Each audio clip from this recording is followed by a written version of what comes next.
All right, Bryan. So we've talked about what this offense could potentially look like. We've talked about the Mike Denbrock impact. We've talked about this battle, big picture, what it could mean on the team and the impact that it could have on the rest of the locker room. But let's dive into who's in it, what this battle means, what are the things that we start to look for. So when you start to evaluate this quarterback battle in 2025, when you look at the people involved and the players involved, Bryan, where do you start? Like, what are we talking about here? Are we talking about what we need to see?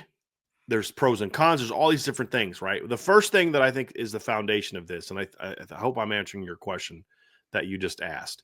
But the first thing is there needs to be an honest competition, right? I mean, you talked about it. The quarterback battle has already started.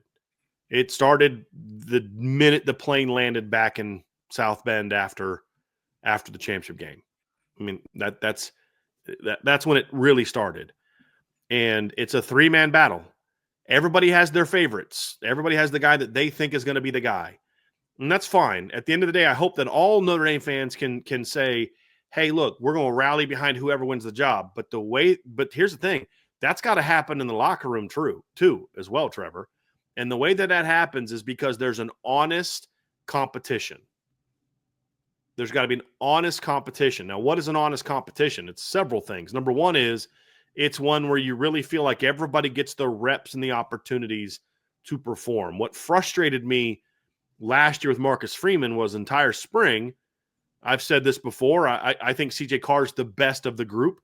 I think Kenny Minchey's next in line, right on CJ's heels. And I think Steve is at the bottom as far as the potential of what they could be. And my frustration is CJ'd have a great performance and we'd hear all these great things. And then Marcus Freeman would be like, well, yeah, but he's doing it against the threes. Well, that's not his fault. You're the one that's choosing to put him on the threes the whole time. So, like, what's not an honest competition? CJ Carr gets, and I'm going to say CJ because I have said in the past that I think CJ is the best of that group, has the most upside.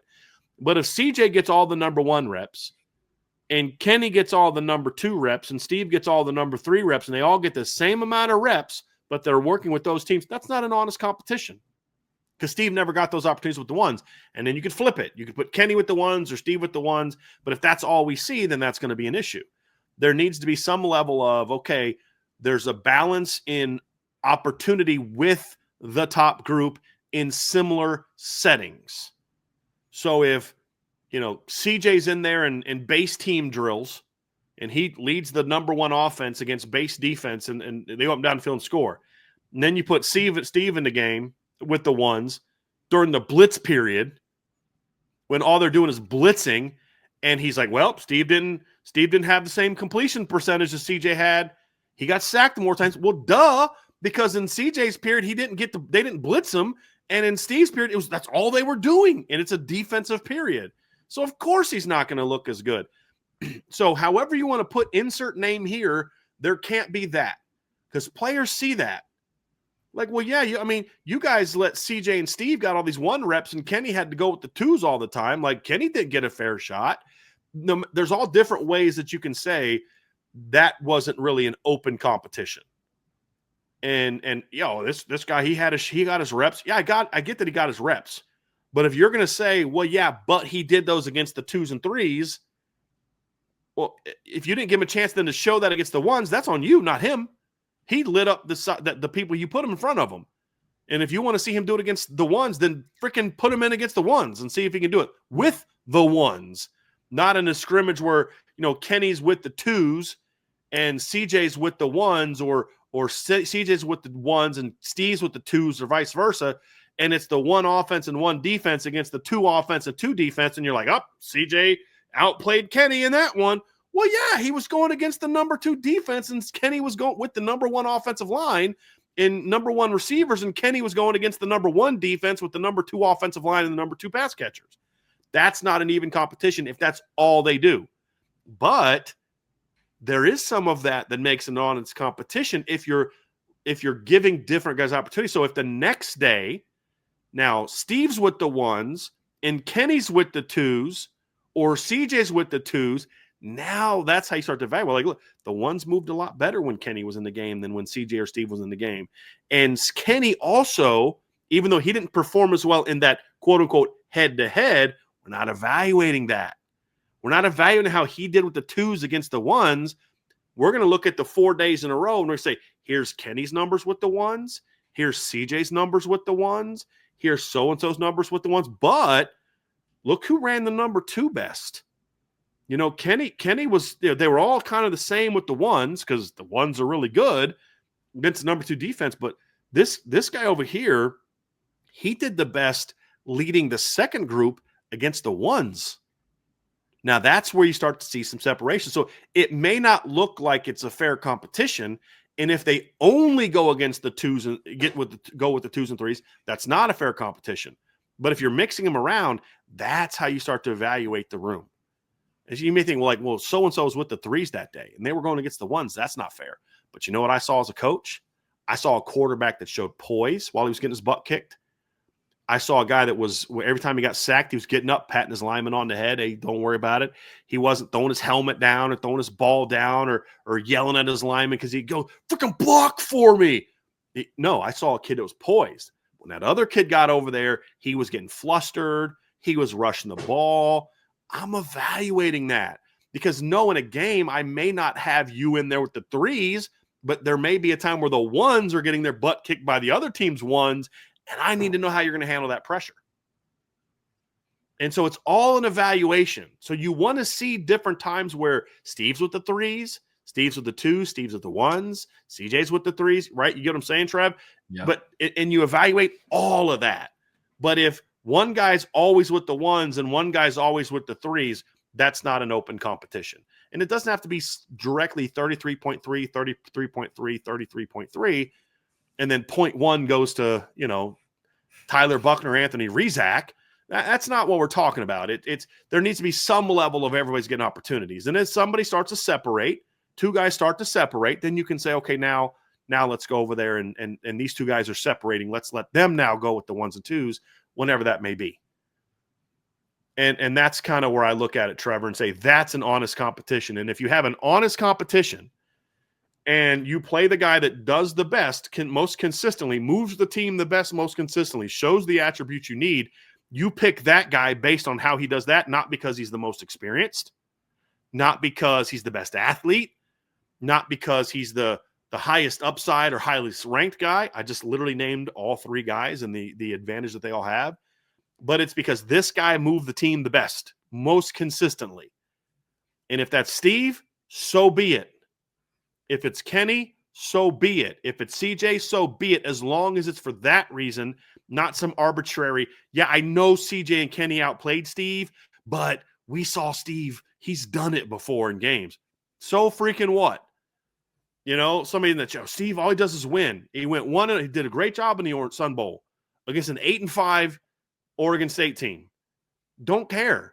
There's things you learned from that, but that doesn't mean he's the starter. He's going to have to earn it on the practice field. Just like I don't care that CJ Carr was a 5-star recruit on my board. I don't care that he was the highest ranked recruit on Rivals and 247 and ESPN compared to Kenny and Steve. Don't care. That doesn't matter to me. Do you move the offense the best? I don't care that Kenny's the best athlete or might throw the prettiest ball. It's debatable between him and CJ. Doesn't matter. Who moves the offense the best? And then if the guy that does that's the least experienced, you got to get experience somehow. And the great thing is Notre Dame, with the offensive line and talent around him and the defense they should have, you've got some time where you don't need that guy to come out of the gate, looking like senior year version of Joe Burrow. Sure. You don't need that. And so as long as they do that, I think they keep the locker room intact.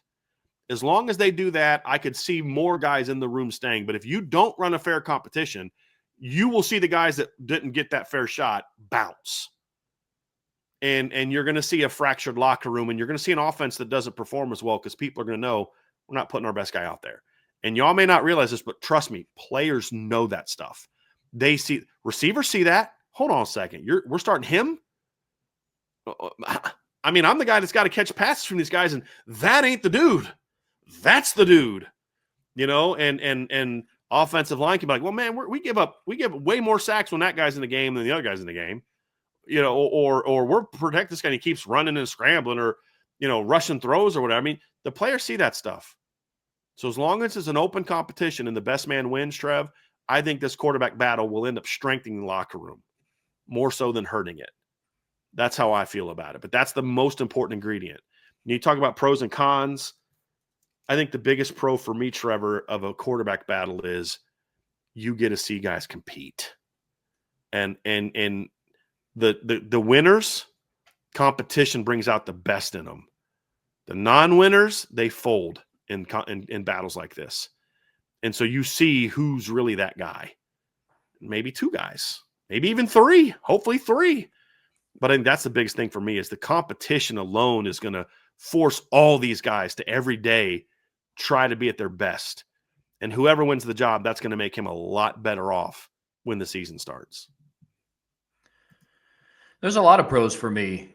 You know, you go through and you think of one, it's something that we discussed at the opening of the show. They're going with one of their guys, one of their recruited players that they brought to Notre Dame to have the opportunity to start under center in South Bend. And that's noteworthy, especially when you given the track record, albeit a reasonable and understandable track record, but of their history of bringing in transfer portal quarterbacks. Did it in 21, did it in 23, did it last season. So that for me is number one. It's the benefit of the competition is you're going with one of the guys currently on your roster. 2, I think competition elevates play. I really do. And there's so many different cliches and phrases, you know, iron sharpens iron, all this other stuff. And it's all true. But when you do go through a competition, you get to see the best in people. Or sometimes you could potentially see the worst in somebody, and that is a factor in the competition. It's like, okay, well, he's just not the guy. You know. What right? you see, Trev, is it's not the best or the worst. It's you see truth. Mm-hmm. Who you are truly gets defined by these competitions. Mm-hmm. So, like, that's what bringing the best or worst out of is it's the truth. It's like a truth serum. Competition's a truth serum. Now we really find out we call them half-speed heroes or scout team All-Americans when I was coaching. That guy that's down there and he's balling out against the scout team defense, and then you put him against your ones and he cowers, you know, or he's out there making these great grabs over the middle against the scout team guys who can't hit him. But then you go to a scrimmage situation, he's like, I don't want to get hit by our starting safety. That's what it is. Competition brings out who you are, not your best. It brings out who you are. And if your best is what comes, then that tells me you are a competitor. And if you don't, then that tells me you're not that guy. Like, one of the things I heard this spring is there was a practice where Riley was already out and Steve was sick. And that happened to be a day where Mike Dalgold brought a lot of heat, a lot of heat. And talking to some people in the program, you're like, we learned a lot about Kenny and CJ today. Neither of them played well, but the way that they battled told us a lot. And that's what I'm saying. Like, competition, it's a truth serum, Trev. And that's your point. Like what you're saying about it brings out the best of the worst. It's a truth serum. You are defined by how you handle competition. Because if you can't handle a quarterback competition, you're not going to handle playing down in Miami in the opener. You're not going to handle playing Ohio State in a rematch in the national championship game or the semifinals or quarterfinals or whatever.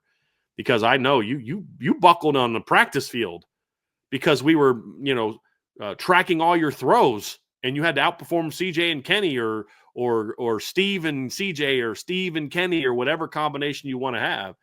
And like, that's what I love about competitions, man. It's a truth serum. Another pro for me is we're finally going to get an idea. I don't want to use the word finally in that they haven't yet, but we're going to get the opportunity to see what type of progression a quarterback can have in this offense. Is Gino Guidugli the quarterback coach that we thought? Because you go through and think it's like, well, he's gotten some good recruits. The offense has gotten some good recruits, but then they just bring in a starter over top to then come in and start. They did that in 23 and they did it this past season. So that's another benefit for me. You go and you see, it's like, okay, is the development of these guys where they need to be? Is it up to par to continue this down the road? Because we said at the start of the show, Notre Dame might be in a position where hopefully the days of taking a one-and-done transfer portal guy is done. But in order for that to be true, you're going to have to keep continuing the development. You're going to have to keep continuing bringing in guys who have such a high ceiling, but getting them ready to play at this level. It's another benefit of this competition for me. You know, you go and you talk about this battle as a whole. One of the reasons why I'm so excited about it is because I believe that they have three guys that are all really competitive. From the stories that I've heard everybody else talk about, Steve, for some of his, I don't want to call them flaws, but you know, you hear the stories about like the ball comes out different with CJ and Kenny. But if there's one thing that people always talk about with Steve is he's a competitor. He's a competitive kid. Never backs down from a challenge. He believes that he's the best guy in the room. And I have to believe that CJ believes that. And I have to believe that Kenny believes that. And that is the making for an awesome competition. Steve Angeli's intangibles take a backseat to no one. We could argue that his arm talent does and his athleticism does and all those other type of things, but his intangibles take a backseat to no one. That's the only reason he's in this competition. I mean, guys, if his intangibles aren't what they were, he wouldn't have been the backup quarterback this year, and he probably would have already transferred by now because they would have told him, you're never going to be quarterback here. The intangibles are what make him good. You know, but that's the thing, Trev, is you're going to find out about these kids because of the competition. I think part of the challenge that they're going to have is I don't think any of these kids are going to fold. I think they're all going to play really well this spring, and it's going to make it a tough decision. And you kind of hope to a degree that that's true. You don't want a guy to start, and here's the final piece to this before we dive into the specifics of the players. You want the winner of this battle to be the guy that truly seized, not earned it, because three guys could not play well, but one earned it because he played better than the other three in a level of not very good. So it's not about a guy earns it. You want a guy to seize it. You want a guy to grab a hold of it. You know, I used it, the Herb Brooks quote from the movie Miracle. This is your opportunity. You know, take it. This is your moment. Take it. You know, Steve Angeli, Kenny Minchey, CJ Carr, Anthony Rizak, whoever, Blake Hebert, whoever. This is your moment. Seize it. You want one of those guys to really do that.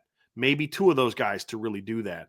That's going to be a big key. If the coaching staff is saying, man, these kids are all playing their butts off, this is going to be a tough decision. That's like, okay, that's awesome to hear. But if it's like, yeah, we're not sure who the quarterback is going to be because nobody really grabbed hold of it this spring, that's not what we want to hear. And so that storyline that we're hearing behind the scenes and what we see with our eyes during practices, Trevor's going to go a long way towards us knowing if this quarterback situation is going to be good. Because even if the guy that we all, you know, our favorite guy that we all pick, everybody, you know, I can tell you all I want. I'm open. I'll support whoever. But I'm not going to also hide the fact of who I think the best guy in the room is and who the second best guy in the room is. But at the end of the day, if my quote-unquote my guy wins it, but he wins it more by default because of all the three quarterbacks who didn't play well, he played the least not well, you know, or that's not going to make me feel warm and fuzzy because my guy won it. I'll feel a lot better knowing that my guy didn't win it because somebody else outplayed him at a high level.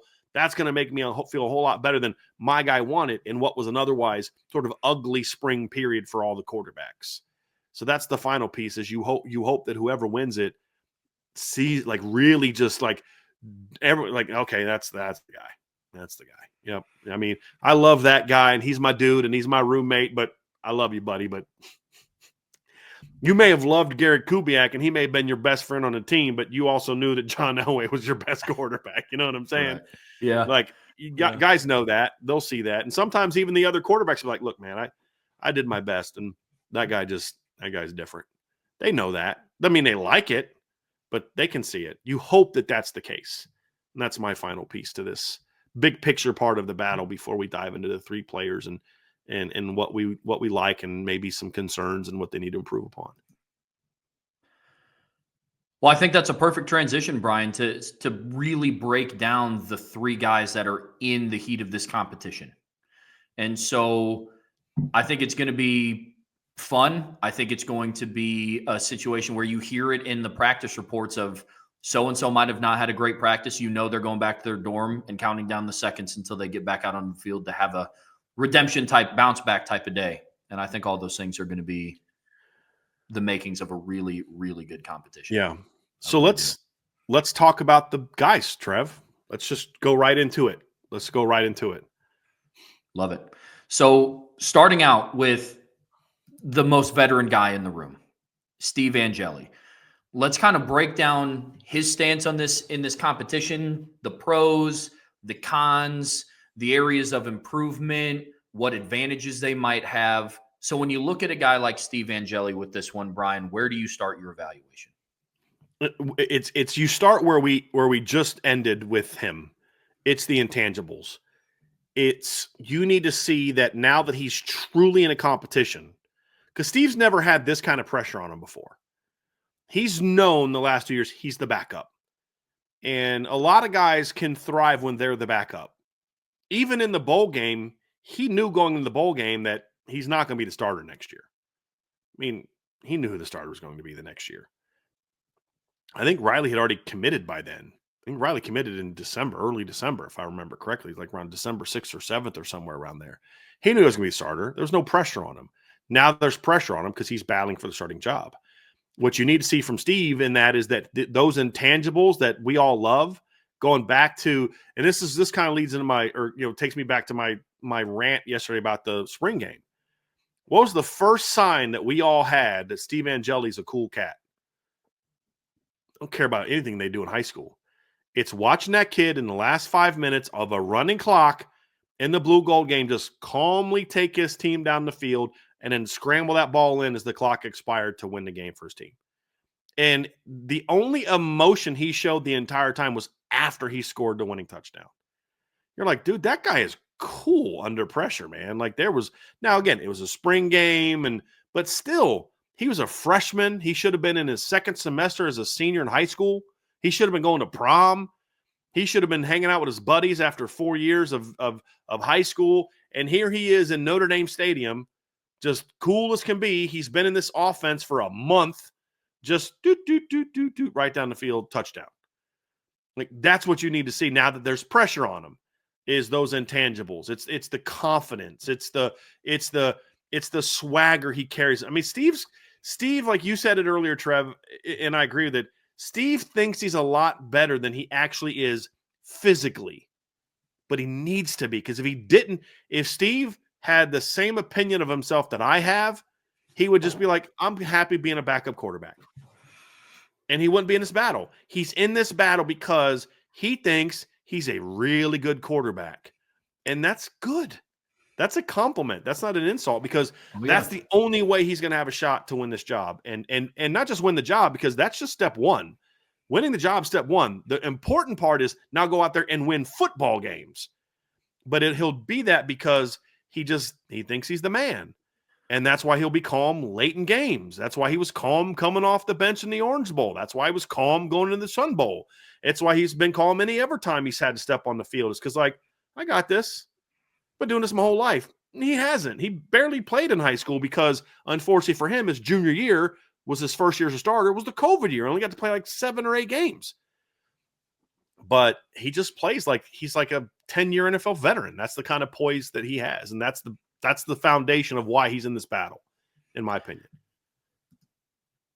Whenever I think about Steve Angeli, I think of a movie quote, and it was, do you remember in the first Fast and the Furious movie when Vin Diesel and Paul Walker sit down at that diner when they get done fixing up that Mitsubishi like 3000 GT, and Paul Walker got like really worked up, and Vin Diesel was like, "Listen, Bryan, don't lose your cool. That's your meal ticket." Like that's immediately I think of Steve Angeli, because that's him. He's cool, calm, he's collected, he keeps his poise. And that for me is a big reason why, Bryan, to your point, he's in this competition, is because that's him. He's kept his cool under the pressure that he had been in. Now, limited pressure, I will say, I think that his one drive performance against Penn State kind of spoke a little bit more to that than the Sun Bowl performance. Yeah, it was a bowl game. You were going against a depleted Oregon State team. You were going into that game knowing you weren't most likely going to be the starter. You know what I mean? So for me, people say, well, Notre Dame was missing guys too. I'm like, guys, you lose Joe Walton, you put in Charles Jagasaw. Right? You lose Blake Fisher, you put in Tosh Baker. That's different than Oregon State's losing their guy and they're putting in some kid that will not be starting for them next year. You know what I mean? Like, there's a big difference between Notre Dame losing guys and Oregon State losing guys. but still, to your point, there was a different level of pressure in those two situations. Yeah, and what he was able to do against Penn State and come in a spot where Notre Dame needed points to hang around in that game and not give Penn State all the momentum going into halftime. Steve Angeli comes in and he goes 6 of 7, leads them on their first scoring drive of the game. That's the meal ticket. After he got sacked and fumbled. And that's the thing is when he got sacked and fumbled, they weren't in a scoring range. Now, we're going to address that part here in a minute. But you're gonna fail sometimes. You're gonna throw a pick. You're gonna fumble. You're gonna get sacked when you shouldn't get sacked. All those different types of things. But it's how do you respond to that? And how Steve, he's like, okay, just drop back the very next play and got the ball out again. And that's something you really like from him. He got sacked against Oregon State. I mean, we've seen him have mistakes before, and he just doesn't seem to let it bother him. Now it's a different situation now. There's a lot more on the line now. But that's the thing about Steve. And look, Steve's got some arm talent. Like, let's not act like he's just like this kid with no ability that's just super smart. He's got more talent than Drew Pine had. He has more God-given ability than what Tommy Rees had physically. He's got a better arm than Tommy had. He has a better arm than what Drew Pine had. He's bigger than what Drew Pine was. He's a better athlete than what Drew Pine was. And that's why I say no matter who starts, they're going to go 10-2 next year. Just the reality of it. They're going to be minimum 10-2 because all these guys, I'm going to watch Drew Pine go 8-2 with a team that doesn't have the talent that this team is going to have.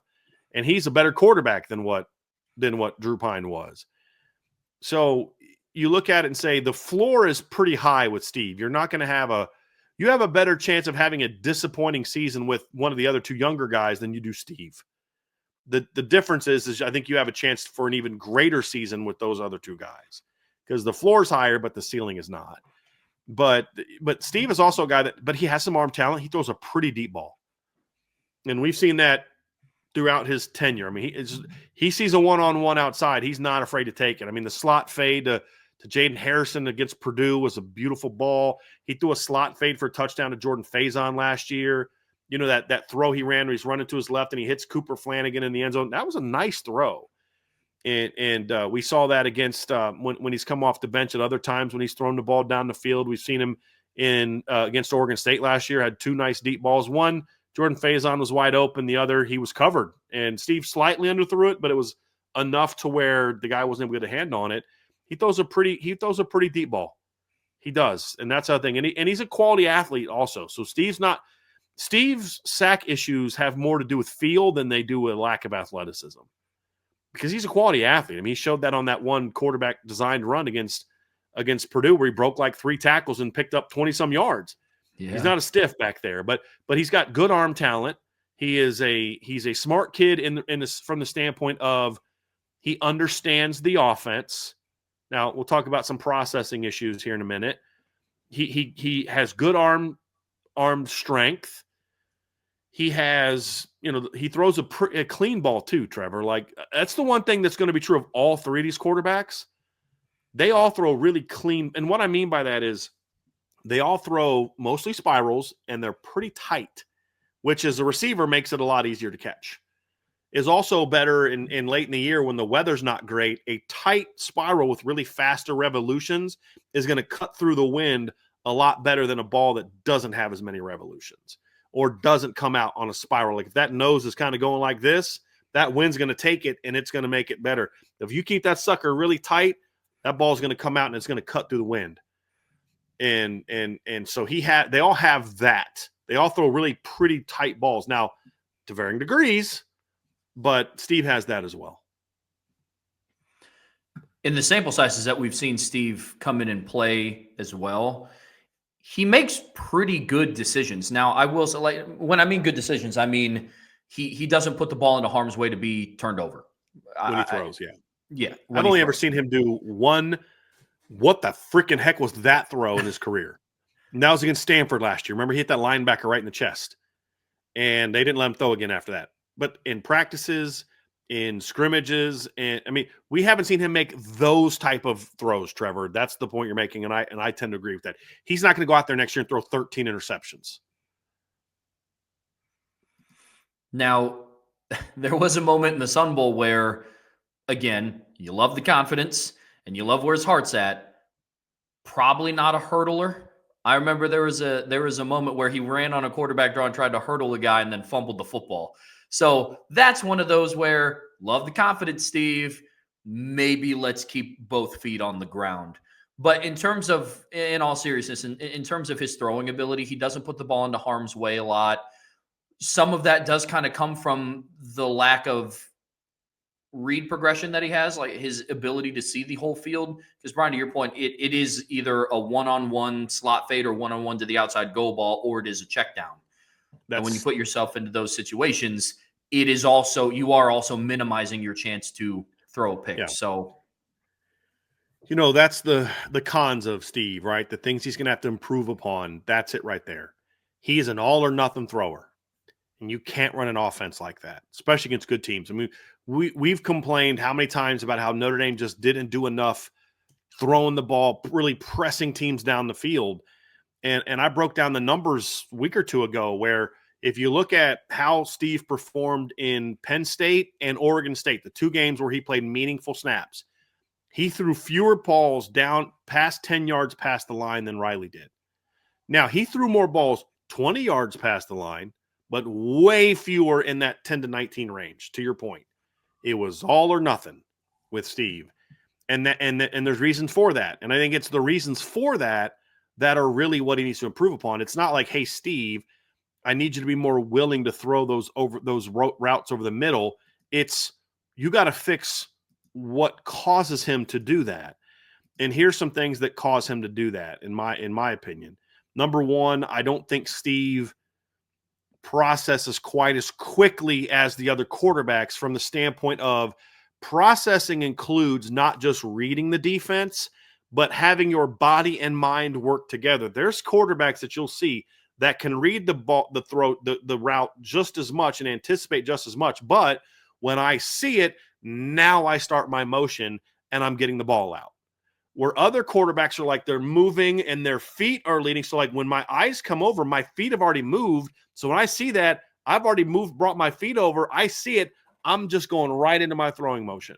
But if I'm kind of turning here, oh, he's open. Now I got to reset my feet, open my hips, get the ball out. I'm late against Ohio State. That may work against Purdue, but I'm late against Ohio State.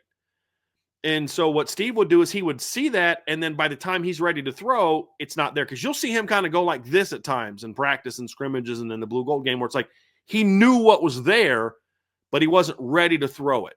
That's concerning when he's number 3 of these 3 quarterbacks in that area, and he's in his third year in the team, and the others are in 2-1. And that's a big reason for that. I also don't think Steve has shown the comfort in going from 1 to 2 to 3 to 4 as far as his route options, not his reads, because you don't often get to your 4th read. You normally have one read that's going to take you to 1 or 2 option. So if I'm running curl flat, I don't have 2 reads per se. I have my read and an alert defender. The alert defender simply, okay, I've got to be aware of this guy buzzing out, but my read is being done off him. So my read's off him, and unless the alert defender has just gotten into my line of sight, I'm getting that ball out on the curl route. So it's 1 read for 2 guys. Then 3-4 as I'm coming to my backside. Okay, this guy took him and they're covered. This linebacker buzzed out underneath. So now if that guy buzzes underneath my curl, I now know that my backside high-low is going to ISO the will linebacker, and I'm going to throw away from him. Steve has not shown the same level of comfort getting to that part of the offense. And you saw it against Purdue. You even saw it against Oregon State. The one thing that you have to understand when you break down the Oregon State film is Steve never got past his second read. Never had to. And there was a couple times where I'd have liked to seen him do it, but if it wasn't there, he was either checking it down or running. There's some merit to that at times, but you have to be willing, especially against the better teams, to hit deeper into your progressions when you get that kind of time. And then the other thing Steve isn't great at is if he doesn't have the check down, he hasn't shown a comfort with what to do next. He'll run himself into trouble. He doesn't have a great feel for, like, he's a good athlete, but he hasn't shown a great feel for what to do when things aren't there. And that's a big reason why he gets sacked so much. It's not that he's not a good athlete. It's that he just doesn't have that pocket feel to say, and that's where his lack of experience in high school hurts him the most. because Steve threw from barely 2,000 yards in his high school career. I'm actually going to look that up and see that. But again, because he played at such a big time program, that he didn't start till his junior year, and he caught a bit of a bad break in that his junior year happened to be 2020, and he didn't get to play a whole lot during that tenure. So he only threw for, gosh, I think it was, I think he threw for like 1,700 yards his last year. I don't think he had 3,000 total yards in his entire high school career. Actually, let me see, because he threw for 900 something his first 2 years, and I think he was like 1,784 in his senior year. So again, he's a kid that's barely thrown. I don't even think he's thrown for 3,000 yards in his high school career. Barely did it, barely over, actually barely over 2,000 yards in his career. Yeah, he didn't get to 3,000 yards in his career. I don't believe. That's where that lack of experience. It's not his fault. It's not his fault. There was a COVID year that cost him half of a season. It's not, that's not his fault. But the reality is that's where his lack of experience, I think, hurts him, because he just doesn't have that thousands of reps that Kenny has, who was a 3-year starter, and CJ has, who was that guy as well. And you see it really in that processing to get to reads 3 and 4. And also he played on the best high school team of all of them, meaning the town around him, where Kenny was his team's talent. And CJ had some like 1AA and D2 type of guys, but CJ was by far the best player on his team. And that's really where you see the difference, because those guys have just had to do it so much more. They're a lot more comfortable going to reads 2, 3, and 4. I mean, Kenny Minchey threw for more yards in his junior year of high school than Steve Angeli threw for his entire career in high school. He threw for more touchdowns in his junior year of high school than Steve Angeli threw his entire career. Steve has and Kenny got hurt and missed a chunk of his senior year. Still did that. CJ Carr threw for, he had 6,000, 7,000, actually more than that during his career. Let me pull up his stats. Just his last 3 years of high school, CJ Carr passed for over 8,100 yards, 78 touchdowns, and he rushed for 16 touchdowns. It's not even that Steve couldn't have done that if presented with the opportunities. He didn't get those opportunities. And I think that lack of experience is why you see him just not have the greatest pocket feel. And that's something that hopefully he can improve upon if he's going to be the starter. Otherwise, you're going to see them give up a lot of sacks. And that's where he'll eventually start making some of those big mistakes, because he'll throw kind of like, I don't know where to go. Let me throw that blind check down. Because the thing that helped him against Penn State is they were bailing. And it just made those checkdowns super easy to get to, because they were just playing off because it was the last minute of the half. You won't have that opportunity in more base down situations or against better teams. Playing against A&M and Miami is going to be a whole different animal than playing against Oregon State and El Paso. So if he doesn't show that better pocket feel, then that's what's going to keep him from that. I mean, you can ask anybody that's been at a practice that understands quarterback play, and you'll look at Steve, and he almost always has the highest completion percentage. Why? Because he throws a million checkdowns in practice. I don't want to see that in practice all the time. That's when you take your chances. Let me see if I can fit this ball in there. You know what I mean? And that's that's what I want to see more of from him. Is just more of that. Go deeper into your reads. Let your feet lead you through your read. Be a little bit more instinctive with your processing of those throws, and don't just say it's not there. Check down. That's what I need to see more of from him. Some of the things that you talked about with his body not being up to speed with his mind kind of reminds me a little bit of Tommy Rees in a sense. I do think that Steve has a little bit more arm strength than what Tommy Rees did, but that was kind of the difference we saw back in 2012 between Everett and Tommy. Everett might not have always been like right on time with reads that he should have been, but his arm strength made up for him being slightly late, whereas Steve has to be more of a Tommy Rees-esque type of where the timing has to be there, because he might not have that rip it in their strength that Everett might have had, So I think all of that is one of the factors into maybe Steve has really good for his confidence, like a really good self evaluation, to where he might know that he doesn't have the ability to fit it in there and let it rip. So because he has a very long compared to this a very long throwing motion where CJ, like Kenny's looks long because he comes it out here, but it's actually really quick. Steve has a much more deliberate throwing motion than those other guys, which also factors into that, Trevor, to your point. Now, Trevor, my guy Trevor, I saw his senior highlight films. He had a quick release. He got that sucker out quick. Some of it I had to, but that's another conversation I for saw another your day. highlight tape in that regard too, buddy. Trust me, I believe that. Yeah. So another conversation for another day. But moving the train along here, Bryan. Did you have anything else on Steve before? No, I mean, I think we hit. Look, there's a reason he's in this competition. But what people have to understand is there's a reason that Notre Dame didn't turn to him as a junior. And why they went to Riley Leonard. They didn't go get Riley Leonard because they didn't have confidence in the backups behind Steve. It's because they didn't think Steve was ready for that job as a junior. There's a reason for that. And I know that some people don't want to understand that. And we're not saying that's who he's always going to be. But if you don't understand what the coaches see, what I see in practice, like there's this notion like, well, you like this guy. I don't care what CJ Carr's ranking was. I don't care what I ranked at CJ Carr. I don't care that I ranked him higher than the other two guys in that I'm going to feel a certain way if he's not the guy. I don't care. What I care about is Notre Dame winning. So if I ranked them CJ, Kenny, and Steve coming out of high school, if the order of who gives them the best chance to win is Steve, Kenny, CJ, I don't care. Like we all have to let go of who we like and evaluate what they're doing. And for the people that are on the Steve Angeli hype train, and I'm good, be there, support the kid. He's an awesome kid. But you got to understand what the issues that people have with him, in fact, are. And again, it's not just me.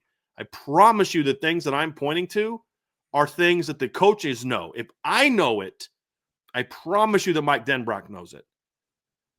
I hope Gino Guidugli knows it. I don't really know him that well. I would assume he does because he played college football. He played quarterback. He was a multi-year starter at Cincinnati. So if I know it, you know they know it. And at some point in time, you got to ask yourself, why didn't he get the job this past year? Why didn't they turn to him when Riley was clearly hurt? Why didn't they turn to him when Riley wasn't playing well? There's got to be a reason why. And it's not because any of us hate Steve. It's because we're evaluating what we see. And we're taking proper, because if all you're looking for is the things he does well, then you're going to be blinded to the fact that he has limitations. If you're a CJ or Kenny guy and all you do is ignore the good things that Steve does, and he's got a long release, he takes a lot of sacks, and you're not willing to give him credit for the other things, then you're also blinded to why he's in this competition. There has to be a fair evaluation of all the quarterbacks. And again, there's a reason that we're not going into this battle with Steve being the clear cut. Of course he's going to be the quarterback. And why he wasn't the quarterback last year, because I'm not the only one that sees this. And you can love Steve to death, and I hope you do, because he's an awesome kid. But he's going to have to improve upon those limitations if he's going to win this battle. And if the Notre Dame offense is going to be good enough for them to go out there and compete for a championship. So moving down the line here, Bryan, Kenny Minchey, and we're sticking with the theme of just seniority in the room, who's been around the program, and Kenny Minchey's next in line. And he's the second guy. He's the second quarterback that is involved in this competition. For me, I haven't seen a whole lot of Kenny. I mean, I started with Irish Breakdown in the fall, haven't been able to go up to a spring practice or anything like that, but from the sample sizes that I have personally seen in different clips that have came out, in the sample size of the Blue Gold game, lots of handful of improvements. So, Bryan, when you look at Kenny Minchey and where he's at in this competition, where do you kind of break down, or what are your breakdowns of the things that give him an advantage in this competition and areas that he has to improve upon? Well, the first thing is we talk a lot about things as being different. You can look at something and be like, that's different. When Kenny throws the football, you're like, that's what it's supposed to look like right there. That's a thing of beauty. I mean, he can power the ball. He's got touch. I mean, we saw it in the spring game. He threw a couple really nice deep balls, one for a touchdown to Micah Gilbert over top of Micah Bell. We've seen that. He developed. What's funny is he was not really that much of a runner in high school. Kenny didn't really run a ton in high school. He would scramble every now and then, but he really wasn't much of a runner in high school. He was athletic, but when Kenny would get out of the pocket in high school, he was looking to throw. And I love that about him. His junior year, he rushed for 3 touchdowns and 150 to 137 yards. That's all he did, because he was, when he would get out of the pocket, you'd see him, his eyes are downfield. He's hitting guys on the run. He throws a really nice ball on the run. He sort of developed that in college.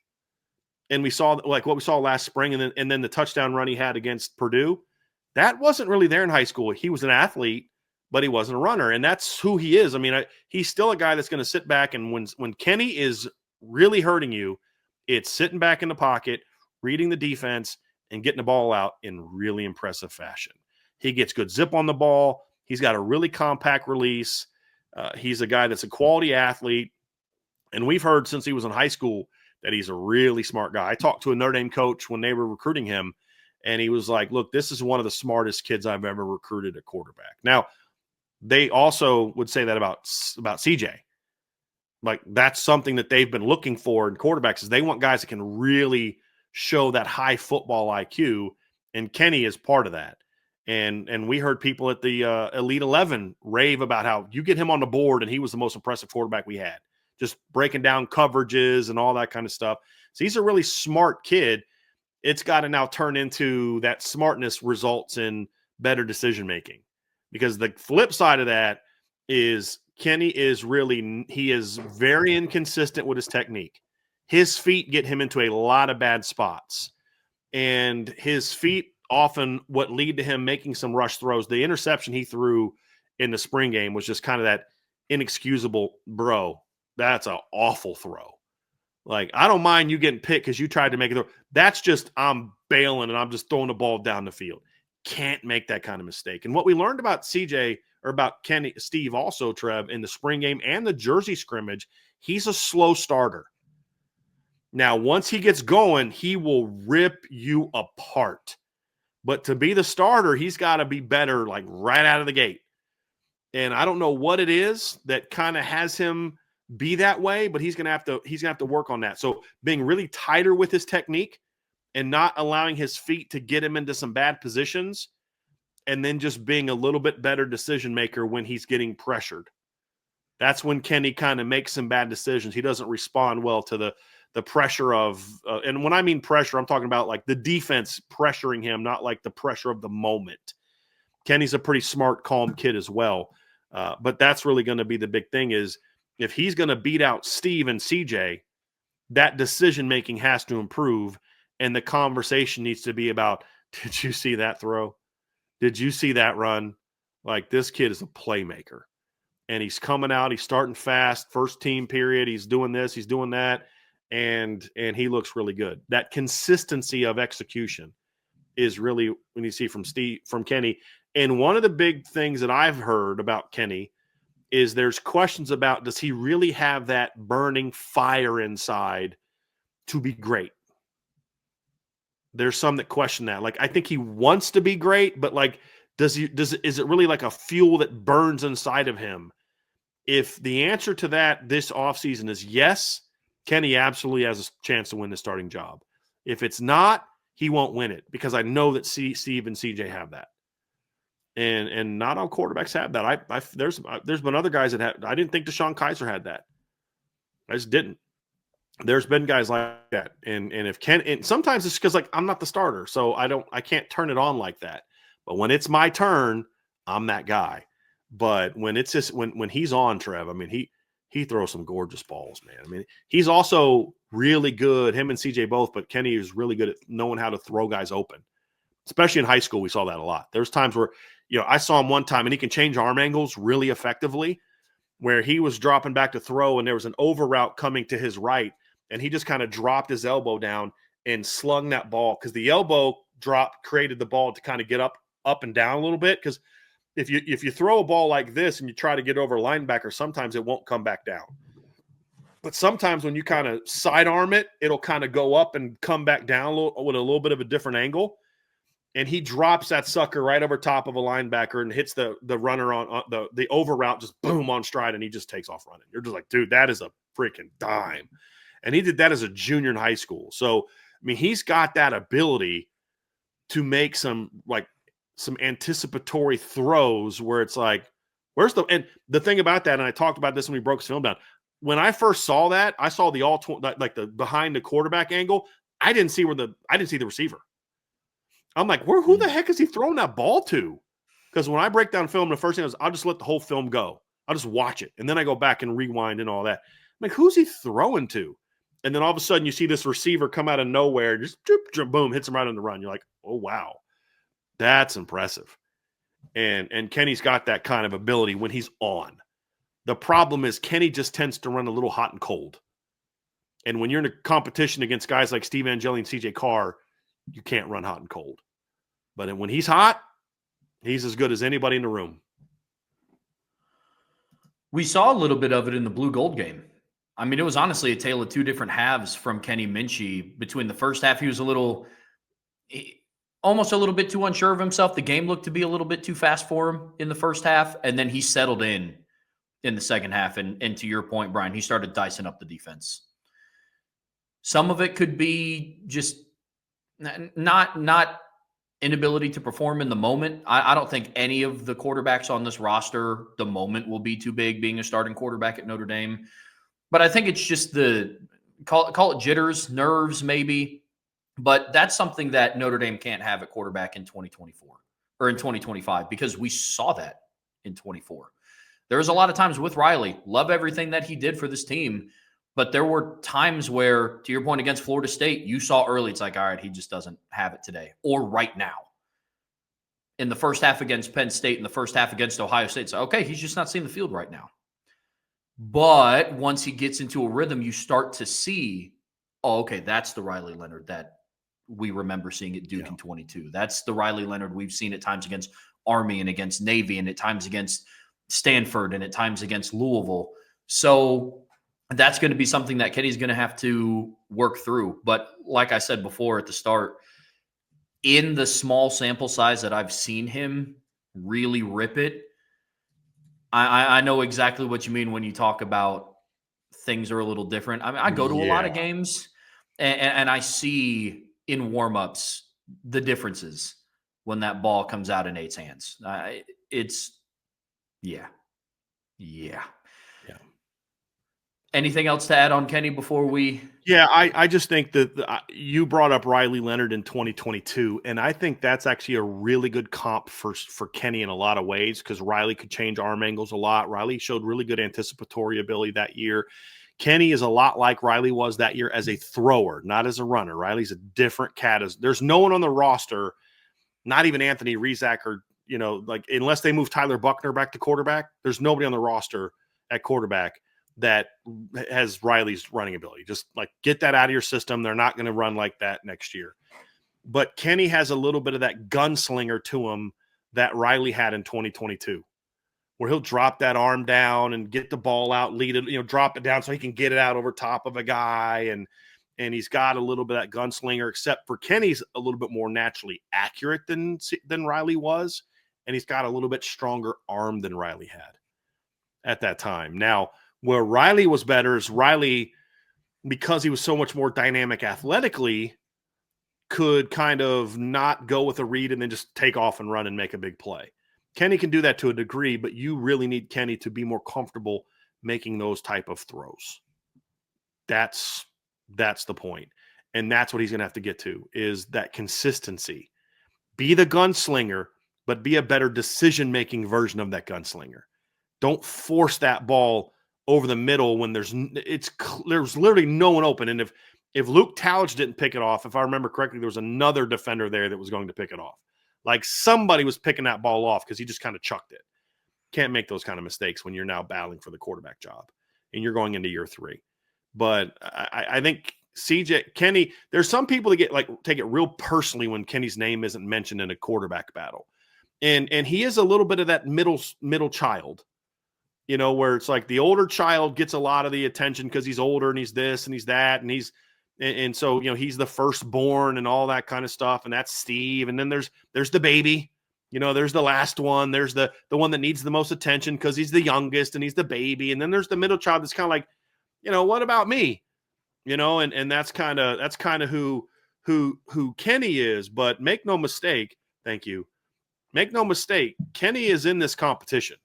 He has a shot to win this job, and it wouldn't be a shocker if he won it. It just is going to take him to kind of show that fire that answers the coach's questions about how bad do you want this. And it doesn't mean being rah-rah. It just means playing with a little bit of an edge, doing certain things that make me say, okay, this guy really wants to be great. And it just requires being more consistent in his approach and his footwork. And if he does that and just that's what's going to make him a faster starter, right? It's not like stop being such a slow starter. Those are the reasons why he's not a fast starter. And if you do those, he's going to be in this conversation. I was an older child, I had a babysitter. We were treated differently, fairly, loved by both, but you're going to treat the older child different than the middle one. And as fans, that's kind of where Kenny's caught himself, right? I mean, I can be honest about that, but trust me, there's a lot of people that think Kenny Minchey's got a shot to win this job, including some people in the Notre Dame coach's office. They just need to see him do certain things. So that's my 2 cents on Kenny. The final player, Bryan, in this conversation is the baby. It's the youngest one. It's CJ Carr. And he redshirted this past season. He's going into 2025 as a redshirt freshman. And he has arguably the highest ceiling of the guys in this room. Now, with that being said, he is also the youngest, like we highlighted. So there are question marks about him being the youngest guy in that room and the experience that he brings to the table. So when you start breaking down CJ Carr and what he means to this quarterback competition, and we start talking about ceilings and floors, the pros and cons he brings to this quarterback battle, Bryan, let's hear it. Here's the thing about CJ. There just aren't as many cons other than experience and can he stay healthy? And that's true for, he's got impeccable mechanics. He's got an incredible football mind. He's a good athlete. He throws, between him and Kenny on who throws the best ball, I think it's CJ. It's like he missed like a month of the season. He was working back and he wasn't 100%. He goes into a 7-on-7 and he's still not 100% as far as volume. And people are like, well, he's not doing as much. He's only taking half the reps in during individual. And then they go to a 7-on-7 period. And CJ steps in there and he takes the ball and he just drills a 15-yard in cut right in the gut between two guys. Hits the receiver right in the gut, like perfect ball placement. Very next play, he throws a deep over route over top of, I think it was Jack Kaiser, right in front of a Don Schuler. I think it maybe a Xavier Watts. And you're just like, did he literally just complete a 25-yard over route to a walk-on receiver against the best pass defense in college football? Like it was nothing. And you're just like, that's ridiculous. And just some of the throws he makes, you're just like, the other guys can't make that throw. And it's like something simple, like KK Smith ran a little 10-yard outcut in the blue gold game. And there was a flat defender standing right in front between him and CJ. And you're just like, no quarterback on the planet's going to think that's the right read. And any quarterback that makes that throw is going to probably get picked off because you don't think he sees it. And CJ literally throws the ball over top of the guy and just drops it right on the sideline to KK. And you're just like, I don't know that I've seen a quarterback in Notre Dame attempt that throw with that against that coverage, much less complete it for a 10-yard gain. And that's the thing. Like the only critiques you have of CJ are experience. He's got to get stronger, right? So he can take the pounding and just, okay, he's got elite arm talent. He doesn't have a cannon for an arm. He's not going to drop back and throw it 65 yards and over the top of the defense. He's not that. But it's just all the other tools are there. There's a reason that everybody that I talk to within the program is just like, I was talking to a dad of a defensive recruit that signed with Notre Dame. Just in the middle of his recruitment. He hadn't committed to Notre Dame yet. We're just talking about his visit to Notre Dame over the spring. And he's like, we're not even talking about the offense. He goes, hey, man, I got to talk about this number 12, CJ Carr. I'm like, all right. I'm like, where's this going? He goes, and this is a guy that played college football. He's like, I don't think I've ever seen anybody throw a football like that. That guy's different. That guy's special. No bias. Doesn't know. I don't even think he knew that was Lloyd Carr's grandson. He's just like, at practice and I played college football, and my son's been on a lot of visits to a lot of big time schools, and I've never seen anybody throw the football like that guy does.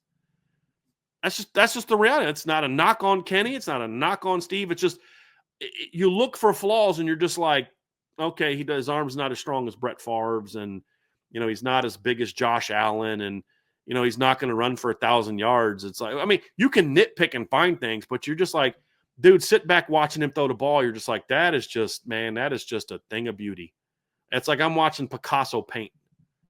It's like I'm watching Da Vinci, carve something. I'm just watching a master at work as a thrower. Now, can he read defenses at an elite level when the pressures? I mean, those things we don't know. We know what he can do in a blue gold game. We know what he can do in the jersey scrimmage. We know what he can do in practice, but can he do it in front of 100,000 people? That's the big knock on CJ. We don't know. Maybe he's just a great 7-on-7 guy. Maybe he's a great practice player and he's just not a great game player. We don't know the answer to that. But all I know is, man, I was in high school the same time Ronald Curry and Michael Vick were, and we were from the same area, and they were a year behind me.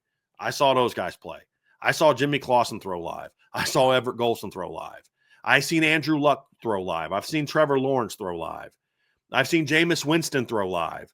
I've seen a lot of really good. I've seen Mac Jones. Well, actually, I wasn't actually at that game against Alabama, but I have seen some big time quarterbacks, number one picks live in person, watching them in pregame, watching them in the game right there in the stadium. And I don't know that I've seen a guy that just throws the ball consistently, is just pretty and as accurately and is just like, dang, as CJ.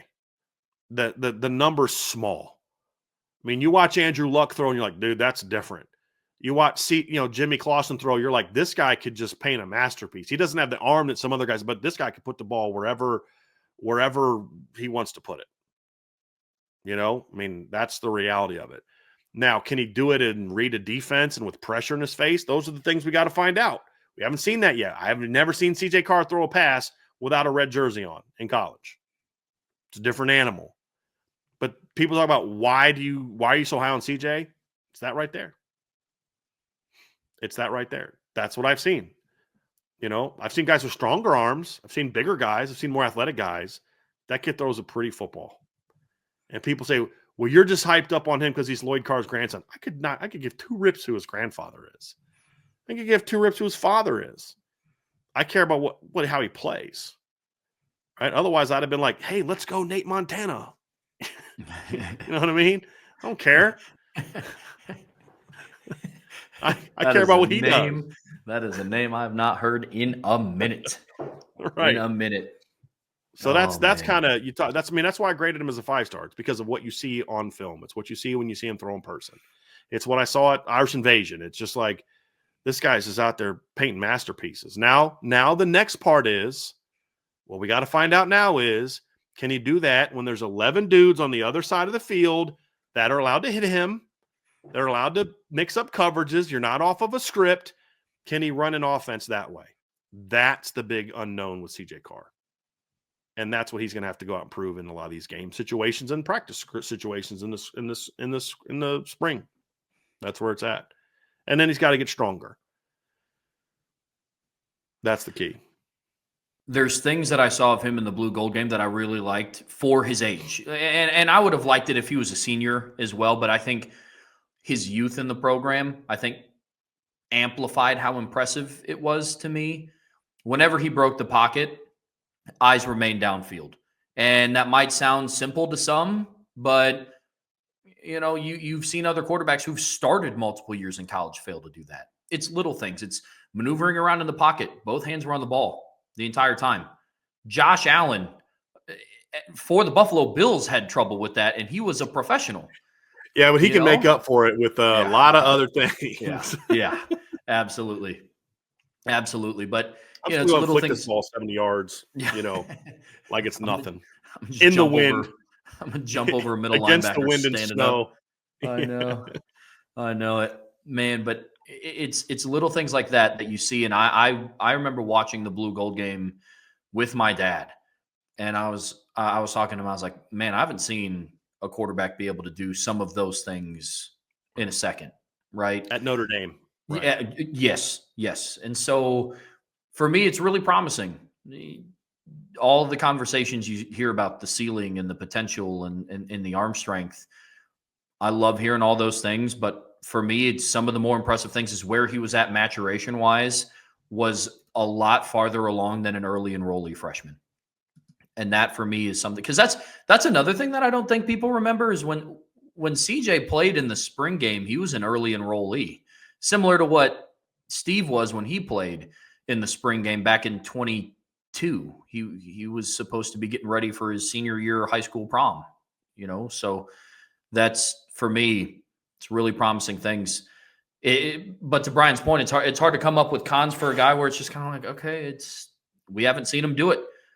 But that con is also the same for all three of the guys, really. Yeah. We've seen it a little Less with Steve. with Steve. Less with because you can say playing against Oregon State's not the same as playing against Ohio State. But I've still seen him against a Power 4, Power 5 football team in a game where if you lose, it counts on your stat sheet. If you win, it counts on your stat sheet. We've seen him go in to the Orange Bowl, and yes, he took too many check downs, but that's what he needed to do to move the offense down there.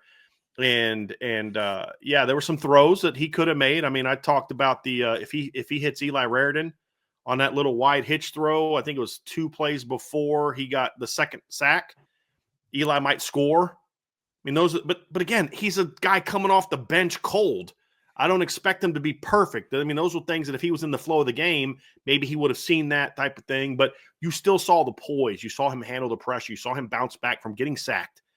I don't know if CJ or Kenny would fold in that moment once they got sacked. And in that type of moment, they may panic and like now they're looking for the pressure. Steve was like, all right, I got sacked. Okay, great job getting the ball back, guys. I'm going to drop back and I'm not going to be any different. Like, we know that about him. We don't know that about those other two guys. And so, yeah, there's a lot of things he needs to do better from a reading and all this. But I know one thing, the moment will not be too big for Steve Angeli because we've seen it. We haven't seen that with those other two guys. Brian, any closing thoughts on the quarterback battle as a whole, these three guys, before we get to the super chat that we have? Man, it's just going to be a great battle. And you feel like as long – and here's my takeaway, and I hope that we all, us fans, understand this. You just got done hearing me just sing the praises of CJ Carr. And again, I have seen a lot – I've covered 6 or 7 Army All-American games and Under Armour All-American games and all these things. And I just got done singing his praises. But here's what I'll tell you. If it's a fair competition, I don't care who the starter is because I think all these kids have a chance to win a lot of football games in Notre Dame. As long as it's a fair competition and the player that wins the job is the guy that earned the job based off how he performed, not you're the oldest, you're the most athletic, or even you're the most talented. Because CJ Carr having that kind of arm talent at 7-on-7 events and high school games and during pregame and things like that is a whole lot different than making those throws when you've got Ohio State's defensive line bearing down on you or Georgia's defensive line bearing down on you. Like if he can't show that he can handle it in those moments, then he's not going to be the guy. The point is as long as it's a fair competition and the player that earns it with his performance is the guy that starts, they're going to be really good at quarterback next year. It's going to take some time. It's not going to happen against, I mean, maybe it does, but don't expect it to be he goes out there, whoever it is, and throws for 3 bills and both against Miami and Texas A&M. Matter of fact, I hope that doesn't happen. Because if that does happen and Notre Dame starts off 2-0 with 2 blowouts in the quarterback, then the pressure on that kid for the rest of the year is going to be nuts. Right? Win the game, manage the offense, do whatever. They're probably not going to look like the second coming of Tom Brady, Peyton Manning, John Elway, or Aaron Rodgers, or whoever in their first month of the season. They're going to make mistakes. They're going to do this. If you're a fan of somebody else, don't then look for everything to be wrong with that guy in the first couple games. And I think if there's an honest competition and they pick the right guy based off how he performs, not by arbitrary things like experience or recruiting ranking or whatever else, who has the best hair or whatever, I think most people will be able to accept who that winner is and rally behind him. Because what we should all be able to come to the conclusion of, these are all three talented football players. Is there talent to varying degrees? I believe so. But if Kenny wins the job, man, you got a kid back there that can spin it. And he's got great hair, and he's athletic. But, man, he can spin it. And he's smart. He can read a defense, and he's earned that job. And Notre Dame's going to be really good. If Steve Angeli's good enough to beat out CJ and Kenny in a fair fight, then guess what? Maybe he's better than I thought he was. And then we'll get a chance to see him go prove that. And if CJ does the same thing, it's like, you know what? Let's roll. But that's what I'm excited about, is I hope that one of those three really seizes the job, because whoever does truly seize the job in a fair fight is going to get you excited about what this team can be next year, because and especially going into 2026 when that guy's got a year under his belt. But now in the 16-game season, you start thinking about where this guy might be in November against the competition they're going to face in November, and you start getting a little bit fired up about what this offense is going to look like, because they still have Jeremiah Love. They still have Jadarian Price. I think the offensive line is going to be really good next year. And that's where you get fired up, man. You start saying, like, well, hey, you know what? This could get good. If the quarterback steps up, this team could be really good next year with him being a good leader of the offense. And then in 2026, when that guy's got a year under his belt, then you're like, right? Yeah. Start getting excited, because there's a lot of talent there. And then Blake Hebert's going to be in that, you know what I mean? And then you get Noah Grubbs coming in. Like, the present and future at quarterback at Notre Dame is as good as healthy as it's been in a decade. That coaching staff did not properly develop that room. Part of it was not their fault. Brian Kelly is not to blame for Everett Golson making the decision he made to get suspended in 2013. I don't fault Brian Kelly for that. But there's a lot of things that the staff did to not develop the room properly, where we never got the best of Everett, we never got the best of Malik, we never got the best of Deshaun, and we never got the best of Brandon. This staff has to make sure they don't do that. And I'm confident that they will. To what degree, we'll find out. But the depth and the talent in that room, it's not CJ or bust. It's not Kenny or bust. Steve or bust. Like it's been a lot of years in the past. Like if Tyler Buckner doesn't step up in 2022 and win that starting job, you're like, uh-oh. Now it's like, I don't care. Whoever wins it, man. Whoever wins it, we're going to be in a good place. And it's going to be fun as long as they're developed properly. But and I guess isn't that kind of still a little bit of a lingering thing, Trevor, to what you said about earlier? It's like 3 of the last 4 years, it was like you're bringing in a guy that somebody else developed and you're just letting him run your offense. This is the first time that we're going to really find out, okay, Gino Guidugli, how good of a developer are you as a quarterbacks coach at Notre Dame? Hey, Coach Denbrock, like, great job getting, Jaden Daniels, who had been developed by somebody else for 2 years, and getting Riley Leonard, who'd been developed by somebody else for 3 years, and doing some good things with them. But can you take that raw ball of clay and turn it into a masterpiece?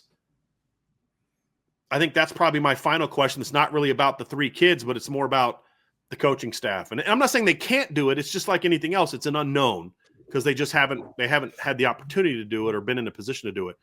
They've gone to the portal, and I think rightly so in the last 2 years. They should have gone to the portal. They rightly decided not to go to the portal this year. Now it's about, okay, now, Gino, we've seen Dylan McCullough earn his pay the last couple of years with how he's developed. We've seen Mike Mickens do that, Al Golden.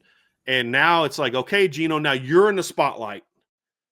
And how you develop your room is going to go a long way towards how the season goes.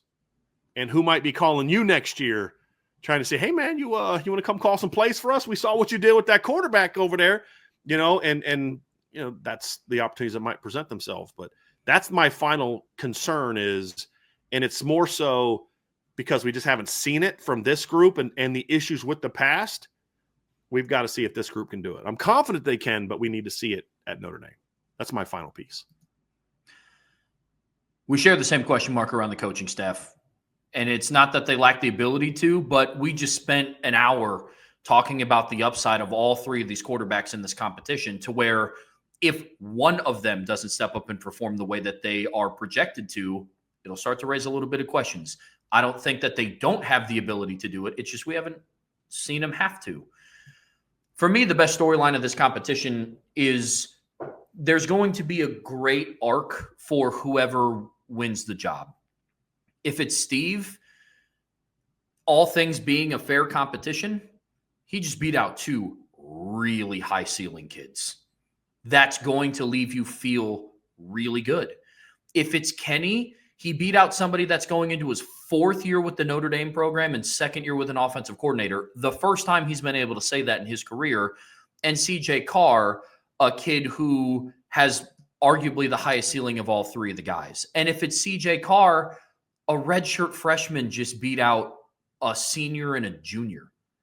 All storylines point in the direction of somebody who is, you know what I mean? Like that's redshirt junior and redshirt sophomore. If we're going to say he's a redshirt freshman, but I'm just giving you a hard time. It's in Kenny's case, I think he's the guy that's considered least likely. Because if it's going to be an experienced guy, the conversation is it's going to be Steve. And if it's going to be a young guy, it's going to be CJ. And then Kenny's right in the middle, like, well, I'm not a veteran and I'm not young. I'm like kind of in that middle. And I think that's why some people don't view him as the most likely. But to your point, if he wins that job, buckle up, folks, because you're going to see some dimes get thrown next year. He's going to make some mistakes. So CJ, so Steve. They're not going to play like they're seasoned vets in games 1, 2, 3, 4, and 5. But I'm telling you something right now, you're going to see some absolute dimes get thrown next year by all three of these quarterbacks. But I think a couple, maybe more than another. Just giving you my honest opinion. I'll change it if the data, if the what I see changes it. But man, if Kenny's the guy, he, like you said, he had to beat out the most experienced guy in the room, who's a great leader, incredibly well respected in the locker room, incredibly well respected by the coaching staff, and a 5-star talent behind him. I'm like, okay, that's going to be fun, because if Kenny beat those two guys out, and he's the least, like as a coach, he's the least guy you feel a need to push. You either feel the need to push the veteran because I want the experience, or you feel the need to push the young, big named, Lloyd Carr grandson. Kenny's like, what's the desire to push him? It's just because he went out and earned it. There's no extra thing that makes you think you should push Kenny.